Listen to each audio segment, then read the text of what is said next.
I found that nothing in life is worthwhile unless you take risks. Nothing. Nelson Mandela said, "There is no passion to be found playing small and settling for a life that's less than the one you're capable of living."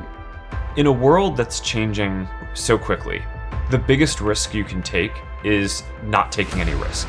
I really think that that's true, right? I mean, a lot of people, I think that whenever you get yourself into a position where you have to make some big shift in direction or do something, there are always people who are going to point to the downside risks of that decision.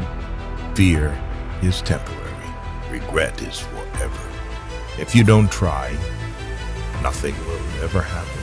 Being alone is a power very few can handle. Take the risk, lose the chance. Be obsessed with improving yourself. Everyone leaves. Learn how to survive alone. Regret is one of the deadliest poison in the whole wide world. Many people may ask, why are you trying so hard? Why are you working so hard? What are you trying to prove? I really think that the main thing about trying hard, working hard, it is not because we want to have good results, but rather it is because at the end of our life, we can say that, hey, I really tried hard. I really worked hard on this. At least have tried, and I have no regret. You know, people don't regret what they did that didn't work. They regret what they didn't do that could have worked. They regret the chances they didn't take. That was extraordinarily difficult, but it was worth it. The whole thing is about like a journey of finding and exploring the new me and deciding to drop everything, whoever I was, whatever I had before, to be as raw as possible that I've ever been in my life. The album is called Magic Man. It's not just about music, you know, the tone, the color, the attitude, the visuals, everything in one package, and that's who I am right now. Even though it fails, it could be bad, you know, people can't relate to it, but at least I won't regret it because it's me. You have to master a new skill, but you're avoiding it because you know that you'll be bad at it when you first do it. And if you're perfectionistic, you're going to say, well, I can't allow myself to be bad at anything.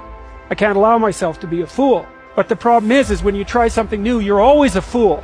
And so unless you're willing to be a fool, you can't learn anything new. You are a fool when you first try something new, but you're a worse fool if you don't try it.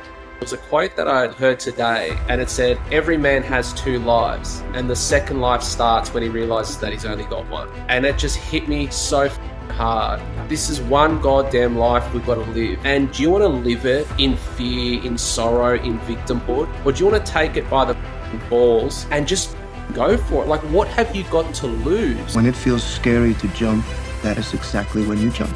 Otherwise, you end up staying in the same place your whole life. And that I can't do. You need to take the risk or lose the chance. You have to score on every shot. Doesn't mean you shouldn't take the shots. Doesn't mean you shouldn't try to hit the goal. You should be a monster, an absolute monster, and then you should learn how to control it. And my caution was always the risk. Risk used to drive me right up the wall. I used to say, what if this happens? It's called the language of the poor. What if this happens? And on top of that, if this was to happen, look at the fix I'd be in. I better not try. I could always ace myself out.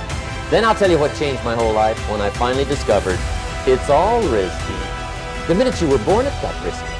If you think trying is risky, wait till they hand you the bill for not trying. If you think investing is risky, wait till you get the tab for not investing. See, it's all risky. Getting married is risky. Having children is risky. Going into business is risky. Investing your money is risky. It's all risky. I'll tell you how risky life is. You're not going to get out alive.